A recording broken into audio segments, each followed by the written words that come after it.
Siento llegar tarde. ¿Estás de broma? ¡Eso es fantástico! ¡Oh, joder! ¡1.000.000 de copias! Solo escribo lo que me gusta. Venga, Loren, ¿no te gustaría coger a cualquier hombre y que te haga lo que Mark no te haría jamás?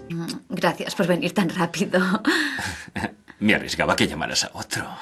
Tú eres el primero en mi lista. Tengo una cita con mi editora. Los celos no te hacen ningún bien, Jack. Déjalo estar.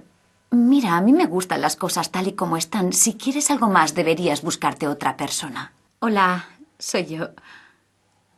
¿Te apetece venir a mi casa? Perdona, Jack, pensaba que lo pasábamos bien. ¿Sabes qué quiero más? Lo siento, Jack, pero no puedo darte más. Mira, no sé. Te quiero. He dicho que te quiero. Sí, te quiero. Creo que lo sé de hace tiempo, pero es que no podía. No sé, ¿qué es lo que vas a hacer? ¿Qué debo hacer? Besarme.